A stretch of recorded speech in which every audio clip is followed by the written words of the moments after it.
The audacity of these people never ceases to amaze me.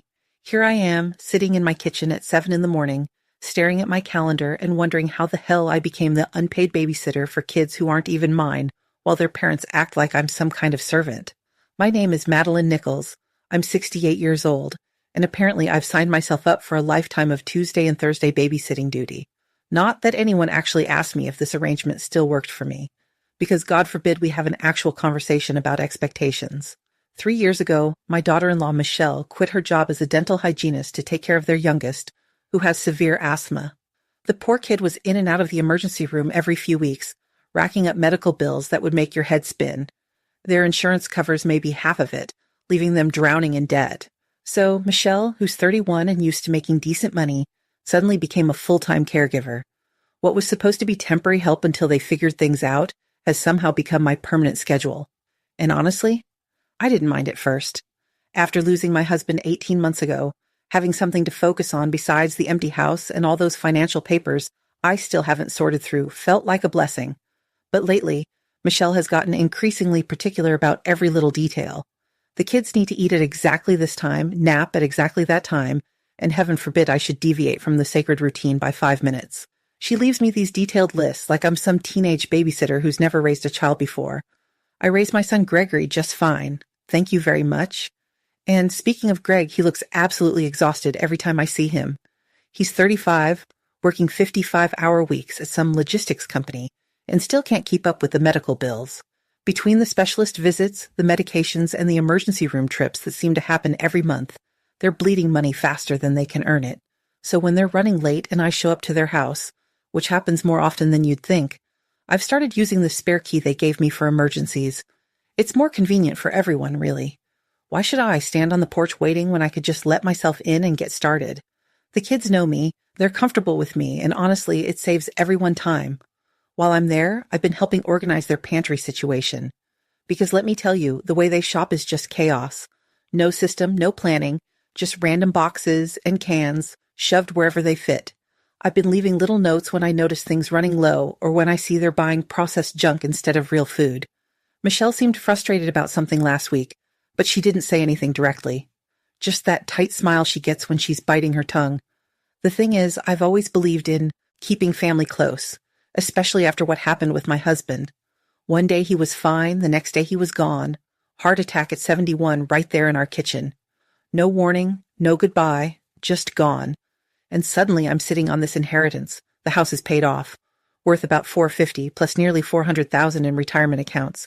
And my son's family is struggling to pay for asthma medications. I've helped them before, bought them their car outright when their old one died, $15,000 without them even asking. Covered 3 different emergency room visits when they couldn't manage the copays. That's what family does. You help each other. But there's this distance growing between us lately, and I can't figure out what I've done wrong. Michelle barely makes eye contact when I come over, and Greg seems nervous about something. He's been having some of his mail delivered here, claiming their mailbox got broken. I've just been setting it aside for him to pick up during his weekly visits. The pile's getting pretty big, actually. I should probably mention it to him. The whole situation makes me feel guilty about those boxes in the basement.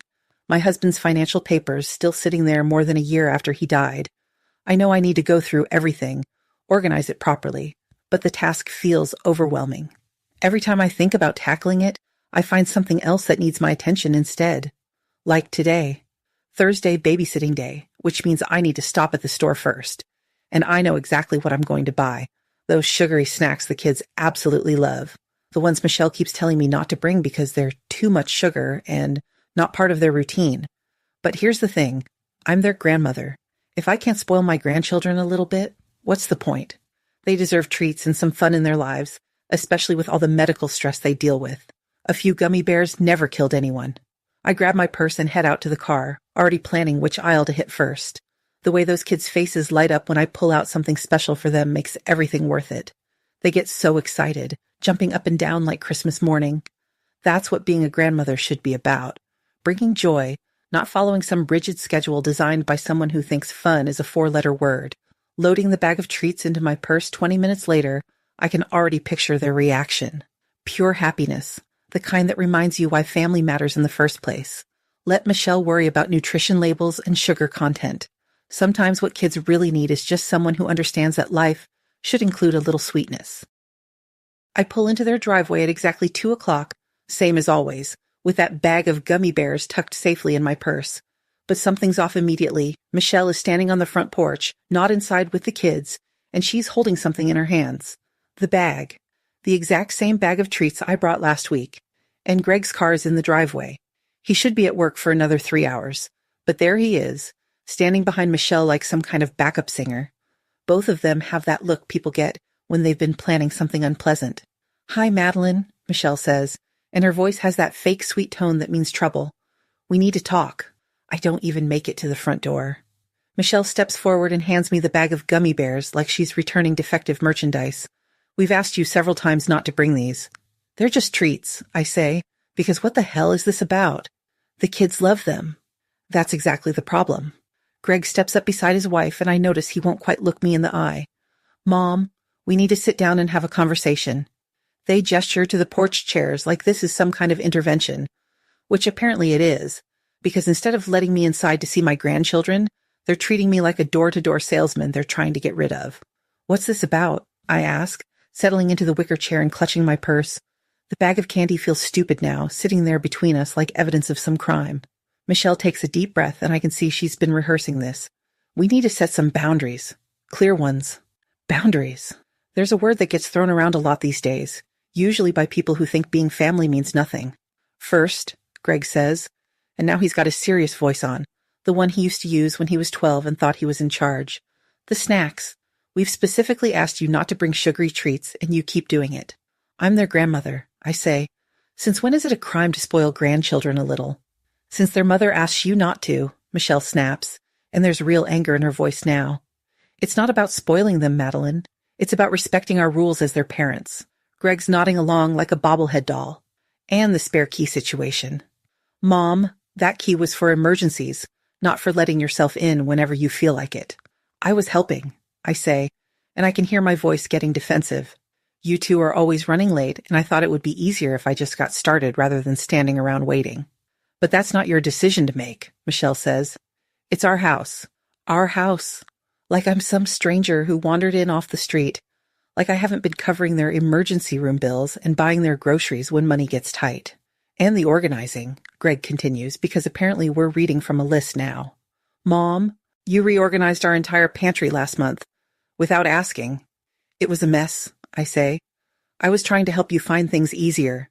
"And you left notes," Michelle adds, "about our food choices, about what we should and shouldn't be buying."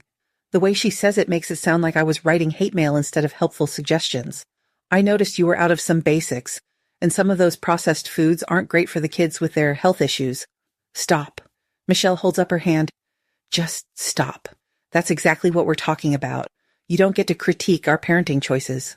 "I wasn't critiquing anything," I say, but even as the words come out, I can hear how they sound. "I was just trying to be helpful. Like when you told Emma she didn't have to eat her vegetables because Grandma said so?" Greg asks. "Right in front of Michelle?" I remember that. The poor kid was crying over some Brussels sprouts, and I may have mentioned that one meal without vegetables wouldn't kill her. She was upset. "And you undermined me," Michelle says, and her voice is shaking now. "In front of my own daughter. You made me look like the mean parent while you got to be the fun grandmother who doesn't care about nutrition. That wasn't my intention." "I don't care about your intentions," Michelle says, and the venom in her voice catches me off guard. "I care about the result. I feel suffocated, Madeline. Controlled. Like you don't think I'm capable of taking care of my own children." "That's not true," I say, but something cold is settling in my stomach. "I think you're a wonderful mother. I was just trying to help with everything you're dealing with." "By questioning every decision I make?" Michelle's voice is getting louder. "By reorganizing my house? By bringing things I specifically asked you not to bring?" Greg puts a hand on his wife's arm, but she shrugs it off. "No, I'm done being diplomatic about this. Your mother needs to hear this." I look at my son, waiting for him to defend me, to explain that this is all some misunderstanding. Instead, he's staring at his shoes like a coward. "We need space," he finally says, and the words hit me like a slap. "No more babysitting for a while, no more unannounced visits. We're going to find other childcare arrangements." The world tilts sideways. "You're firing me? From watching my own grandchildren?" "We're setting boundaries," Michelle says, clear ones that you can't seem to respect when we ask nicely. Something hot and furious bubbles up in my chest. After everything I've done for them, every emergency room bill I've covered, every crisis I've helped them through, every time I've dropped everything to help with the kids, and this is how they repay me? Fine, I say, standing up so fast the wicker chair rocks backward. If you don't want my help with anything, maybe you shouldn't expect to inherit anything either. The words are out before I can stop them, but I don't take them back. Because if they want to treat me like some interfering stranger instead of family, then maybe they should see what life looks like without all that family support. Greg's face goes completely white. Mom, I didn't mean we don't want to upset you. But he did mean it. They both did. They sat out here and planned this whole ambush, decided to cut me out of the kids' lives like I'm some kind of threat, instead of the person who's been keeping them afloat financially for years. You're not upset about the money, are you, Greg? I ask, and there's something in his expression that makes my stomach turn, a guilt that goes deeper than this conversation. Because that would be ironic, considering all the help I've given you. We're done talking, Michelle says, stepping between us. Madeline, you need to leave. I look at my son one more time, waiting for him to grow a spine and stand up to his wife, to remember who's been there for him his entire life. But he just stands there, pale and shaking, looking like he might throw up. Fine, I say. Don't call me when the next medical bill comes in. I walk to my car on unsteady legs, my hands shaking as I fumble with the keys. 35 years I spent raising that boy. 18 months I've spent helping them through every crisis. And this is what I get for it. The drive home passes in a blur of angry tears and traffic lights. By the time I pull into my driveway, the hurt has crystallized into something harder, something that feels a lot like rage. Inside my house, I head straight for the kitchen counter where I've been stacking Greg's mail for the past few weeks. That broken mailbox story was probably bullshit too, just another way to take advantage of me. Well, if he wants space, he can have it. Starting with picking up his own damn mail, I grab the pile and start sorting through it, ready to box it all up and drop it on their precious porch. Bills, advertisements, credit card offers, the usual garbage. But then I see something that makes my blood run cold. A credit card statement, addressed to Madeline Nichols at my address, but from a company I don't recognize. The statement shows recent purchases, a balance I definitely didn't authorize, and underneath it a letter from some personal loan company congratulating him on his approval. My hands start shaking as I spread the papers across my kitchen table. 3 different credit card statements, all recent, all showing activity from the past month, all addressed to me, all in accounts I never opened. I stare at the papers until the numbers blur together, a sick feeling growing in my stomach like a tumor. Because suddenly a lot of things are starting to make sense. The nervous way Greg's been acting lately, the way he couldn't look me in the eye today, the panic in his voice when I mentioned the inheritance. My son hasn't just been using my address for his mail. He's been using my identity for a lot more than that. My hands are shaking as I dial the credit monitoring service, but my voice comes out steady and cold. 35 years as an executive secretary taught me that panic gets you nowhere, but documentation gets you everything. I need to request my full credit report immediately, I tell the woman on the phone. I believe someone has been using my identity fraudulently. The irony isn't lost on me that I haven't checked my credit in over a year. After my husband died, sorting through financial paperwork felt overwhelming, so I just kept paying bills and assumed everything else would wait. Apparently, that was exactly what someone was counting on. We can expedite the report for suspected fraud, the woman says. You should receive it within 3 business days. 3 days. I mark it on my calendar in red ink, the same way I used to mark court deadlines, when precision mattered more than feelings. Some habits never die, and right now I'm grateful for every rigid, methodical instinct I have. While I wait, I call my bank and put alerts on every account. Then I sit in my kitchen staring at those credit card statements, spreading them across the table like evidence at a crime scene. Because that's exactly what this is. The purchases are small enough to fly under the radar. Gas stations, grocery stores, a few online transactions. Nothing screaming theft if you weren't looking carefully. But I spent decades looking carefully, catching lawyers' typos and tracking down missing decimal points. The devil has always been in the details, and these details are telling a very ugly story. Tuesday morning, the credit report arrives by certified mail. I sign for it with steady hands, but my stomach is churning as I spread the pages across my dining room table. And there it is. Everything I feared and worse. 4 new credit cards opened in the past 2 months. A personal loan for $12,000 approved 3 weeks ago. All showing recent activity, all using my information, all accounts I never authorized. The total damage so far is nearly $18,000. I stare at the numbers until they blur, that sick feeling spreading through my chest like poison. Because this isn't just theft. This is systematic, calculated betrayal by someone who had access to everything they needed to destroy me financially. My next calls are to every credit card company and the loan provider. I need copies of all authorization documents for these accounts. I tell each customer service representative, I'm reporting fraud and will need physical evidence for law enforcement. Ma'am, are you sure you didn't apply for these accounts? One particularly skeptical representative asks. Sometimes family members forget. I didn't forget anything, I snap. I've been keeping financial records longer than you've been alive. Send me the documents. Some things never change. People always assume older women are confused or forgetful, like we somehow lose our brains along with our fertility. But my memory is sharp as ever, and I remember exactly what I did and didn't authorize. The documents arrive by secure mail exactly 1 week later. I sign for the thick envelope and carry it to my kitchen table, my hands surprisingly steady as I break the seal.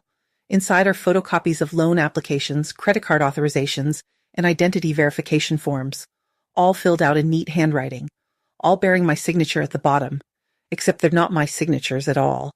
I pull out my reading glasses and examine each document carefully, my secretary training kicking in automatically. And that's when I see it, the difference that confirms my worst suspicions. The loops are too tight, the slant is too steep. The flourishes I've been making since I learned cursive in 1962 are missing entirely. These signatures look like someone trying to copy my handwriting, but getting the fundamentals wrong. For 35 years, I signed correspondence for law partners who trusted my penmanship to represent their firm. I developed a distinctive style, flowing script with characteristic flourishes on the capital letters and a very specific way of crossing my T's. It's as unique as a fingerprint, and these forgeries don't even come close. My hands are shaking now as I reach for my phone. Greg's number is still in my favorites, right where it's been since he got his first cell phone 15 years ago. But everything feels different as I dial. He answers on the second ring, and his voice is already panicked. Mom, what's wrong? Interesting. He knows something's wrong before I say a word. We need to talk, I say, keeping my voice level, about some documents I just received. There's a long pause, and I can hear him breathing heavily on the other end. What documents?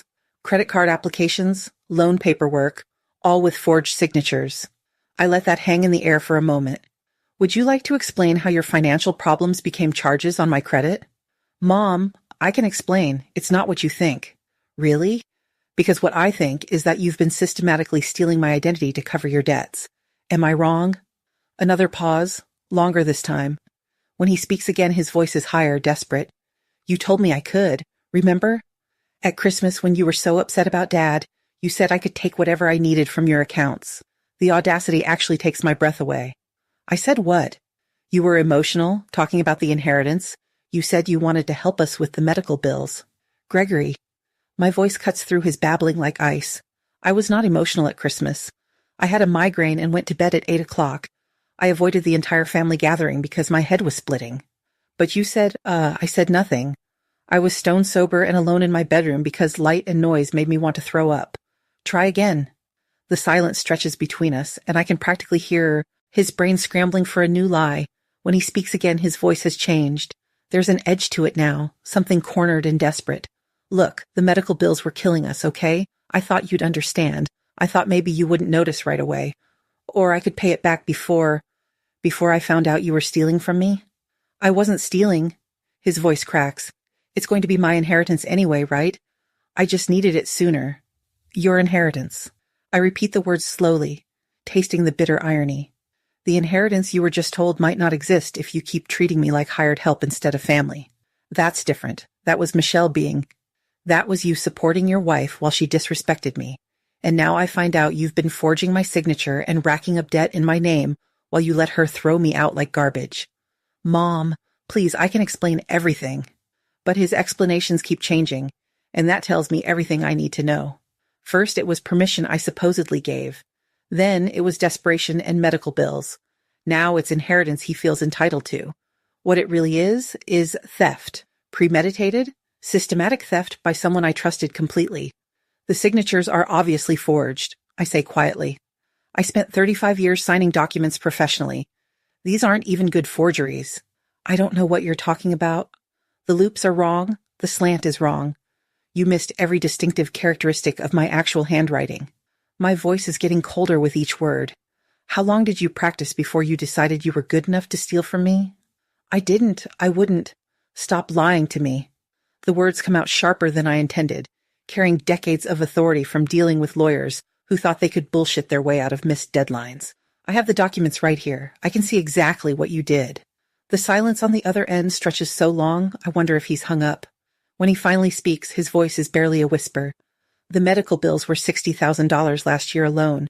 I didn't know what else to do. There it is. Finally, a piece of truth in all the lies. So you decided to steal from me instead of asking for help. I knew you'd say no. You knew I'd say no. I can't keep the disbelief out of my voice. I bought you a car for $15,000 without you even asking. I've covered every emergency room bill for 2 years. When have I ever said no to helping with medical expenses? That's different. How is it different? Because he trails off and I realize he doesn't have an answer. Or rather, he does have an answer, but he knows how it will sound.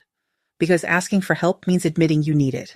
Stealing means you can tell yourself you're just taking what's rightfully yours anyway. Because asking puts you in debt to someone, but stealing puts you in control. Because this way you didn't have to be grateful. I finish for him. This way you didn't have to owe me anything. The silence confirms it. I hang up and sit staring at the forged signatures spread across my kitchen table. The evidence is right here in black and white. My son has been systematically stealing from me for weeks, planning it, practicing it, executing it while he let his wife throw me out of their lives like an unwanted stranger. The loops are too tight, the slant is too steep. Nothing like my flowing script with its distinctive flourishes. My son is a liar and a thief, and I have proof.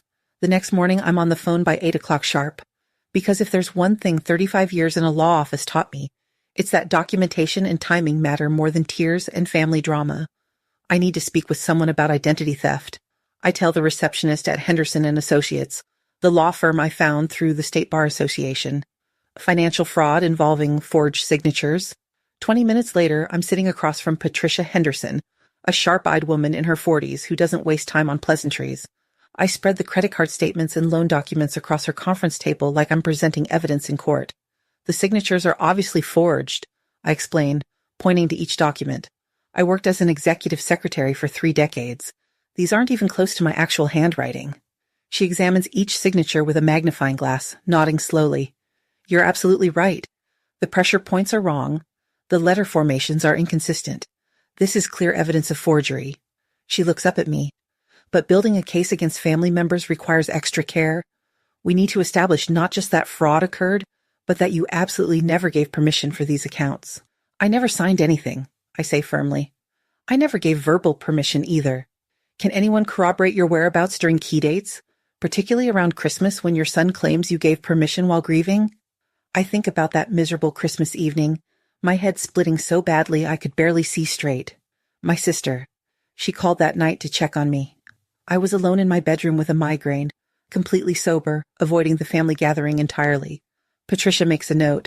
We'll need her statement, and I'll recommend handwriting analysis to make the forgery legally airtight. In the meantime, you need to report this to every credit agency immediately. The next 3 hours are a blur of phone calls. Experian, Equifax, TransUnion. Each conversation follows the same script. Fraud alert, identity theft report, freeze all accounts. The representatives are professional but skeptical until I mention the obvious signature discrepancies. We'll initiate an investigation, the woman at Capital One tells me. Once fraud is confirmed, we'll reverse all charges and close their accounts. This should take 7 to 10 business days. 7 to 10 business days. Like my son's betrayal operates on a customer service timeline. By Wednesday, I filed police reports and contacted every financial institution on my credit report. The mountain of paperwork covering my dining room table looks like preparation for war, which I suppose it is. A war I never wanted to fight against someone I raised from birth. My sister calls Thursday evening while I'm organizing the fraud documentation into labeled folders. Because organization has always been my coping mechanism, and right now I need all the coping I can get. The lawyer wants a statement from you. I tell her without preamble. About Christmas night. About me being completely sober and alone with a migraine. Of course, she says immediately. God, Madeline, I'm so sorry this is happening. But you were definitely alone and miserable that night. I remember because you sounded so awful when I called to check on you. Greg claims I gave him permission while I was emotional and grieving. His lawyer will probably argue I was too distraught to remember clearly. That's ridiculous. You were in pain, not mentally incapacitated, and you've always been sharp as a tack, even when you're hurting. Her voice gets harder. Don't let him gaslight you into thinking you're confused about your own life. Gaslighting. That's exactly what this feels like. My own son trying to convince me I'm too old and grief-addled to remember my own actions. Well, I've got news for him. My memory works just fine, and I've got documentation to prove it. The following Tuesday, exactly 1 week after my world imploded, my phone rings at 2 p.m. Greg's name appears on the caller ID and my stomach clenches automatically, but I've been preparing for this call, and I answer on the second ring. Hi, Mom. His voice is shaky, desperate, completely different from the defensive tone he used during our last conversation. Can we please talk? About the financial fraud? Yes, we should definitely talk about that. Mom, please, I need you to understand. The medical bills were destroying us. $60,000 last year alone, and Emma's getting worse. Not better. I was desperate. No denial this time. Just straight to the justification phase. At least we're making progress. So you decided to steal from me instead of asking for help. I thought, his voice cracks, I thought maybe you wouldn't notice right away. Or I could pay it back before you found out. The debt was crushing us, Mom. I couldn't sleep, couldn't think straight. Michelle was talking about bankruptcy, and I just panicked. There's genuine pain in his voice, and for a moment I almost feel sorry for him. Almost. But then I remember the forged signatures and the weeks of systematic deception. You've been using my address for credit applications for weeks, Gregory. This wasn't a moment of panic. This was planned.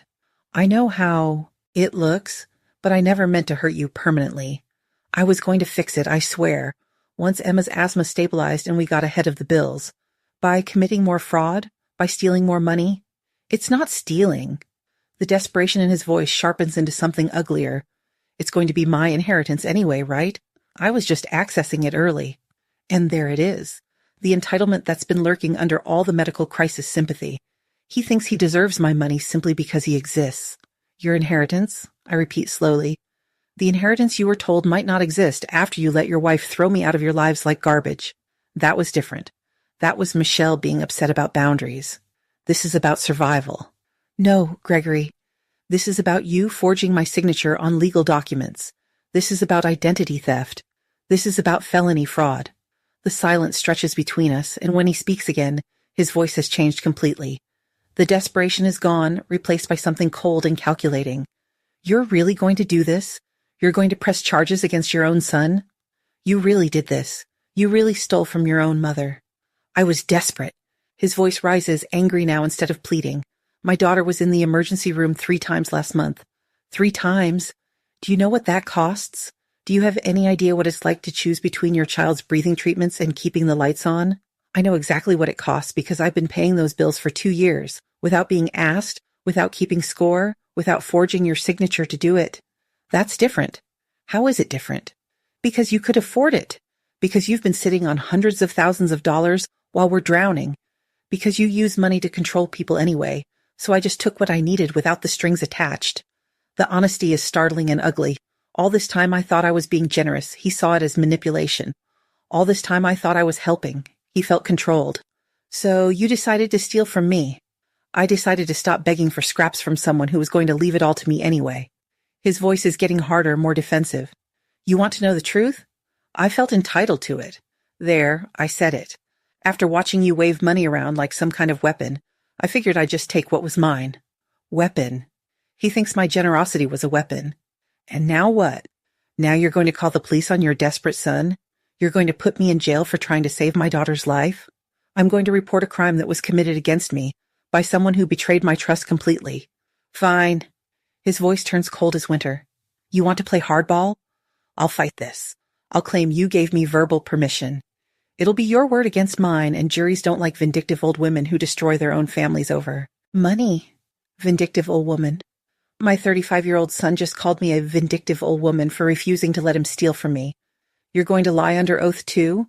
Add perjury to the fraud charges? I'm going to tell my truth, that my grieving mother gave me permission to access funds for my daughter's medical care, and now she's having second thoughts because she's angry about a family dispute. The calculation in his voice chills me. This isn't desperation anymore. This is strategy. This is him deciding to destroy me rather than accept responsibility for what he's done. The signatures are forged, Gregory. Professional analysis will prove that. Signatures can be disputed, especially from someone who's been under stress since her husband died. Memory gets funny when you're grieving. My memory is perfect. We'll see what a jury thinks. The threat hangs between us like poison. My son is going to put me through a trial, make me prove my own innocence rather than admit what he did. Greg, please don't make this harder than it has to be. You made it hard when you decided to choose money over family. I'm just responding to your choice. The line goes dead. I sit staring at my phone for a long time, trying to process what just happened. My son went from desperate apology to courtroom threats in 15 minutes. He's not sorry. He's angry that he got caught. Over the next few days, my phone starts ringing. First, it's my sister wanting to know if the lawyer got her statement. Then it's my cousin Janet sounding worried and confused. Greg called me, Janet says carefully. He's saying there's some kind of misunderstanding about money, that you're upset about something he says you approved. There's no misunderstanding. He forged my signature on credit applications, stole $18,000 so far. Oh, honey, I'm so sorry. He made it sound like maybe you'd forgotten giving permission and were embarrassed about it. Of course he did. That's going to be his story. The confused old widow who can't remember her own decisions. Janet, I never gave permission for anything. I have the forged documents right here. The signatures aren't even close to my handwriting. I believe you completely. You've always been sharp as a tack. But, Madeline? Some of the family is worried about this getting ugly. It's already ugly. He made it ugly when he decided to steal from me rather than ask for help. My brother calls the next day with essentially the same conversation. Then Greg's godfather. Then our old neighbor who somehow heard about it through the family grapevine. Each call follows the same pattern. Someone expressing concern about family conflict, while carefully not taking sides. But here's the thing about family and obvious fraud. Nobody actually believes I'm lying. They're worried about the fallout, they're sad about the situation, they wish it could be resolved quietly, but not one person suggests I'm confused or mistaken about my own signature. Because even family loyalty has limits, and forged documents cross that line. Friday evening, I'm sitting in my kitchen surrounded by legal paperwork and credit reports, feeling like I'm living in someone else's life. 6 months ago, my biggest worry was whether to bring gummy bears or chocolate chip cookies when I babysat. Now I'm building a criminal case against my own son. The house feels enormous and empty around me. No grandchildren's laughter, no family dinners, no Greg stopping by for his weekly mail pickup. Just me and the evidence of systematic betrayal spread across my dining room table. I keep thinking about what he said, that I use money to control people, that he felt entitled to take what was mine because it was going to be his inheritance anyway, that all my generosity over the years felt like manipulation rather than love. Maybe I did use money as a way to stay important in their lives. Maybe after my husband died, being needed financially was easier than figuring out how to be needed emotionally. Maybe I bought my way into being indispensable because I was terrified of being left behind completely. But does that justify stealing from me? Does that make forging my signature acceptable? Does my controlling behavior excuse his criminal behavior? I honestly don't know anymore. What I do know is that my son chose to lie, steal, and now threaten me rather than have an honest conversation about money or boundaries or any of the real problems between us. He chose crime over communication, betrayal over honesty, and now he's choosing to fight the charges rather than take responsibility for what he's done. I stare out my kitchen window at the empty street, wondering if I could have done things differently. If I'd been less controlling, less generous, less involved in their daily lives, would Greg have felt comfortable asking for help instead of stealing? If I'd set better boundaries from the beginning, would we be having honest conversations about money instead of building court cases?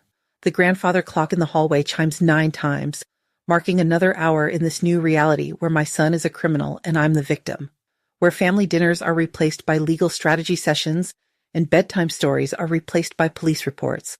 I don't know if I created the circumstances that drove him to steal, but I know I didn't force him to forge my signature. I don't know if my controlling behavior justified his deception, but I know I didn't make him lie to me for weeks. Maybe we're both responsible for how we got here, but only one of us committed a crime, and only one of us is willing to take responsibility for our actions. My son is guilty, and he's going to make this as difficult as possible rather than accepting what he's done, and I'm going to have to live with whatever comes next, knowing that our family might never recover from the choices we've all made. But sitting here, in my empty house, I can't help wondering if any of this would have happened if I'd been a different kind of mother-in-law from the start. But wondering doesn't solve anything. And I've never been the type to sit around feeling sorry for myself when there's work to be done. Monday morning, I'm back on the phone with the detective handling my case, because dwelling on family dynamics won't get my money back or stop Greg from doing this to someone else. Detective Morrison? It's Madeline Nichols. I've been thinking about what you said regarding establishing a pattern of behavior. Yes, ma'am. Any additional evidence would strengthen the case significantly. What about talking to people who knew my son in the past? People who might have experienced similar issues? There's a pause. That's actually an excellent idea. Do you have anyone specific in mind? I do, actually. Sarah Chen, Greg's girlfriend from college. She broke up with him senior year, and while Greg never told me why, Sarah and I had stayed in touch sporadically over the years. Christmas cards, the occasional email when one of us moved. She'd always been refreshingly honest about Greg's flaws, even when they were dating. His ex-girlfriend from college. They dated for 2 years, and she's always been straightforward about his character. If she's willing to speak with us, that could be very helpful. People don't usually change their fundamental approach to money and honesty overnight. 2 hours later, I'm dialing Sarah's number from the old address book I keep in my kitchen drawer. She answers on the third ring, and her voice is exactly the same, warm but direct. Madeline, what a surprise. How are you holding up? I heard about your husband. I'm so sorry. Thank you, dear. I'm managing. Actually, I'm calling because I need to ask you something rather difficult about Greg. Oh. Her tone shifts immediately, becoming more careful. Is everything all right? No, it's not. He's been forging my signature on financial documents, credit cards, loans, identity theft. The words come out steady and factual, like I'm reporting someone else's crisis. The silence stretches long enough that I wonder if the call dropped. When Sarah speaks again, her voice is sad but not surprised. Oh, Madeline, I'm so sorry this is happening to you. You don't sound shocked. I wish I could say I was. Would it help if we talked in person? I'm still in the city, and I think there are things you should know. We meet at a coffee shop downtown, one of those places with mismatched furniture and overly enthusiastic baristas. Sarah looks older, obviously. She's 36 now, with laugh lines around her eyes and her black hair cut in a sharp bob, but she still has that direct gaze that made me like her 20 years ago. So, she says once we're settled with our drinks, identity theft, that's serious. $18,000 so far. Forged signatures on credit applications and loan documents. I pull out copies of the paperwork because showing the evidence makes it feel less like family gossip. The police are investigating, but they want to establish a pattern of behavior. Sarah examines the documents carefully, her expression growing grimmer with each page. The signatures don't look anything like yours. No, they don't. He clearly practiced, but not well enough. He always was terrible at details when he was nervous. She hands the papers back and takes a deep breath. Madeline, I need to tell you something I probably should have mentioned years ago. My stomach clenches, but I keep my voice level. What is it? Greg used my identity to open a store credit card our senior year. $2,000 worth of electronics. Computer equipment mostly. I only found out when I applied for an apartment after graduation, and they pulled my credit report. The coffee shop suddenly feels too loud, all clinking cups and conversation I can't follow. He stole from you too. He said it was temporary, that he'd pay it back before I noticed, that he needed the equipment for a job interview, and once he got hired, he'd take care of everything. Sarah's voice is matter-of-fact, but there's old hurt underneath. Same story you're probably hearing now. What did you do? I confronted him. He denied it initially, then claimed I'd given him permission and forgotten. Sound familiar? She takes a sip of her latte. When that didn't work, he got angry, said I was being dramatic over money that didn't really matter in the long run, since we'd probably get married anyway. The entitlement. Even 20 years ago, Greg thought other people's money was essentially his if he needed it badly enough. I broke up with him over it, Sarah continues. Not just because of the theft, but because of how he handled getting caught. The lies, the gaslighting, the anger when I wouldn't just let it go. Did you report it? No. I was young and embarrassed, and he was my first serious boyfriend. I just wanted it to go away. She looks regretful. I should have. Maybe if there had been consequences then, he wouldn't still be doing this now. You were 22. You can't blame yourself for not knowing how to handle financial fraud. Maybe not, but I can blame myself for not warning his next victim. She meets my eyes directly. I never told you because I figured it was ancient history, and you seemed happy about his marriage and the grandchildren. But, Madeline, I'm not surprised about the medical bill situation at all. What do you mean? Greg always believed he was entitled to take what he needed rather than ask for help. Even in college, before the identity theft, he'd borrow textbooks without asking, use my meal plan card when his ran out, take money from my purse for parking meters. Little things, but the attitude was always there. If he needed something and you had it, the need justified the taking. This hits harder than the credit card story somehow. Because I remember Greg in college, remember sending him spending money, remember thinking he was just a typical student learning to manage finances. I never knew about any borrowing or taking. He was always flexible with the truth about money, Sarah says gently. He'd say his financial aid was delayed when really he'd spent it on things he wanted instead of tuition. He'd claim his bank card wasn't working when he just didn't want to pay for dinner. Small lies that made his money problems everyone else's responsibility. The pattern was already there. It was already there. And the scary thing? He genuinely seemed to believe his own justifications. Like he'd erased the ethical problem with taking without permission. We sit in silence for a moment, watching college students at the next table arguing about their group project. Young people who probably think they'll never make the kind of mistakes that destroy families. What can I do to help with your case? Sarah asks. Would you be willing to give a statement about the credit card incident and the pattern of financial manipulation? Absolutely. And Madeline? I know this is incredibly painful, but you're doing the right thing. Some people don't learn until there are real consequences. That evening, I sit in my kitchen staring at my husband's home office door. I've been avoiding this room for over a year, telling myself I wasn't ready to deal with his papers. But if Greg had been taking money before the recent fraud, there might be evidence in there.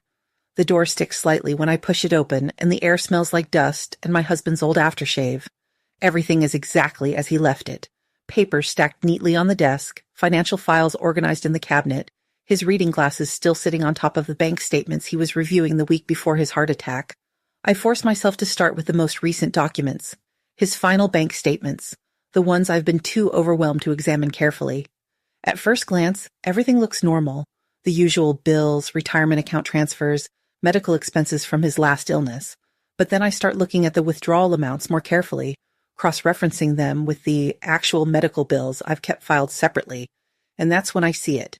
Withdrawals totaling $8,000 over Greg's final 3 months as power of attorney, all labeled as medical expenses, all authorized with Greg's signature as my husband's legal representative. But when I compare them to the actual hospital bills and medication costs, the numbers don't add up. My hands are shaking as I spread the documents across the desk. The real medical expenses during that period were covered by insurance and totaled maybe $3,000. So where did the other $5,000 go? I check the dates.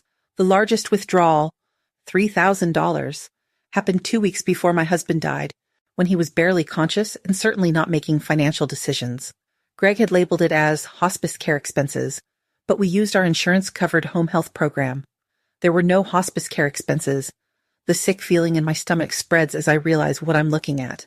Greg didn't start stealing from me after his father died. He started stealing from his father while he was dying, using his power of attorney to cover his own debts instead of medical expenses. The recent credit card fraud wasn't a desperate moment of panic. It was the next step in a pattern that started over a year ago. By Wednesday, I've hired a private investigator. Patricia Henderson recommended him, Marcus Webb, a former police detective who specializes in financial fraud cases. He's expensive, but I'm done trying to handle this with just official channels and good intentions. The pattern of behavior is crucial, Webb explains during our first meeting. If we can show this wasn't an isolated incident driven by medical desperation, but part of a longer criminal pattern, the prosecutor will take it much more seriously. What kind of evidence are you looking for? Computer records mostly. If your son researched identity theft methods or practiced forgery techniques, there might be digital evidence. Also, financial patterns, unexplained cash deposits, online purchases that don't match his stated income. How long will this take? A few weeks for the digital forensics. Longer if we need to subpoena financial records. He pauses, studying my face. Mrs. Nichols, are you prepared for what we might find? Sometimes these investigations reveal more than families expect. I think about the forged signatures, the stolen power of attorney money, Sarah's story about the credit card fraud in college. I'm prepared for the truth, whatever it is. 3 weeks later, Webb calls with his preliminary findings. Your son's computer history shows multiple searches for identity theft methods over the past 2 months. How to forge signatures, copying someone's handwriting, credit card application process. The searches are extensive and detailed. So this was premeditated. Absolutely. He also searched for information about power of attorney regulations and inheritance laws. This wasn't a moment of panic. This was research and planning. The hits keep coming. Webb found evidence that Greg had been practicing my signature on various documents, Old birthday cards, holiday notes, even grocery lists I'd written. The practicing started weeks before the first fraudulent application was submitted. We also found something interesting in his financial records. Webb continues. Your son made several large cash deposits over the past 6 months that don't correspond to his salary. $2,000 here, $1,500 there, all deposited around the same time the fraudulent accounts were opened. Where did the cash come from? That's what we need to find out. But it suggests he was converting stolen credit to cash, probably to pay bills or cover debt without leaving a paper trail back to the fraud.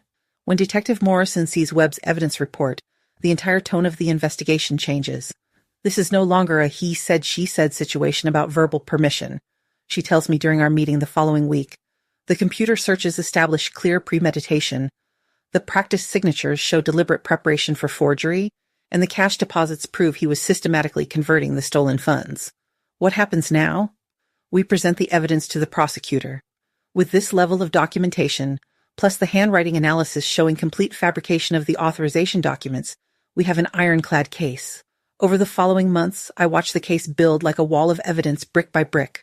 The handwriting analysis confirms what I already knew. The signatures are completely fabricated, not even close to my actual penmanship. The computer forensics show Greg researched not just identity theft methods, but specific techniques for avoiding detection and covering digital tracks. Most damning of all, Webb's financial investigation reveals that Greg took far more money than even a legitimate authorization would have covered. The credit limits he established were triple what any reasonable medical expense would require. Greg's attempts to claim verbal permission fall apart completely when faced with the physical evidence. You can't accidentally research identity theft methods. You can't accidentally practice someone's signature for weeks. You can't accidentally deposit cash that doesn't match your income. His lawyer tries to argue that the computer searches were for a school project, that the signature practicing was innocent doodling, that the cash deposits came from selling personal items. But every explanation sounds more desperate than the last when confronted with the systematic nature of the fraud. 6 months after I first discovered those credit card statements in my kitchen, I'm sitting in my car down the street from Greg's house, watching my breath fog up the windshield in the early morning cold. Detective Morrison called an hour ago to let me know the arrest would happen today, but advised me to stay away to avoid complications. Family members at arrest scenes sometimes create emotional situations that compromise the process. She'd explained, "It's better if you're not there." So here I am, watching from a distance as my family falls apart completely. The house looks different than it did 18 months ago. The paint is peeling around the windows, the front yard is overgrown with weeds, and one of the shutters hangs crooked like a broken wing. Clear signs they're struggling financially under the weight of legal fees and the looming criminal charges. I can see Greg's car in the driveway, Michelle's minivan parked behind it. Lights are on in the kitchen, windows, and I imagine them having breakfast, maybe pretending this is just another normal Wednesday morning. Maybe the kids are asking why Daddy seems so nervous lately, why Mommy cries in the bathroom when she thinks no one is listening. A police car turns the corner, followed by Detective Morrison's unmarked sedan. My stomach clenches as they park in front of the house I can never enter again, where my grandchildren live but where I'm no longer welcome. Through my windshield, I watch the officers approach the front door. Detective Morrison knocks, and after a moment, Greg appears. Even from this distance, I can see his shoulders slump into feet when he sees the uniforms. The conversation is brief. Greg steps outside, and one of the officers begins the arrest process. I've seen this on television countless times, but watching it happen to my son feels surreal and devastating. His hands are cuffed behind his back, and his head drops as Detective Morrison reads him his rights. Michelle appears at the front window holding both children, and I can see them crying, pressing their little faces against the glass. Emma is asking questions that Michelle can't answer, and little David is reaching toward his father with both arms outstretched. The private investigator's work made this possible. The evidence of practiced signatures, the computer searches, the handwriting analysis showing complete fabrication, it all built an ironclad case that Greg couldn't lie his way out of. They have proof he took far more money than even a legitimate document would have authorized, and evidence of his research into identity theft methods going back months. But watching my son led away in handcuffs while my grandchildren cry at the window, I wonder if being right was worth this moment. The police cars pull away, and I sit in my car for another 20 minutes, watching Michelle move around the house like a ghost. Eventually, I drive home to my pristine, empty house and wait for whatever comes next. The call comes that evening, just as I'm finishing a dinner that tastes like cardboard. Michelle's name appears on my caller ID, and when I answer, her voice is a raw scream of fury and desperation. "Are you happy now?" She shrieks through tears. Are you fucking happy? You destroyed us. You destroyed your own family. I hold the phone away from my ear as she continues screaming. Something about the children being traumatized, about Greg being the only income, about me choosing being right over being a grandmother. Michelle, please. No, you don't get to talk. You did this. You called the police on your desperate son, and now my children are asking where Daddy went. Her voice breaks into sobs. We were desperate. The medical bills were impossible. We thought you'd never notice. You thought I'd never notice $18,000? We thought maybe you'd figure it out eventually and we could work something out. We thought maybe you'd understand that we needed help and didn't know how to ask for it. Through the phone, I can hear my grandchildren crying in the background. Emma's voice high and scared. Mommy, where did they take Daddy? When is he coming home? You always used money to control us anyway, Michelle continues, her voice thick with tears and rage. Always dangling what you'd give us, always making us feel grateful for scraps. So we took what we felt we'd inherit anyway. We took what should have been ours. The accusation hits like a physical blow, because maybe it's true. Maybe I did use money to maintain my position in their lives, to stay important, to ensure they needed me. Michelle, the medical bills, if you just asked you, and listened to another lecture about our spending habits, another helpful suggestion about our food choices or our parenting decisions. She's screaming again. We were drowning, and you were so busy judging us that you couldn't see we were fucking drowning. I was trying to help. You were trying to control us, and when we wouldn't let you control us anymore, you decided to destroy us instead. The line goes dead, leaving me in the silence of my empty house.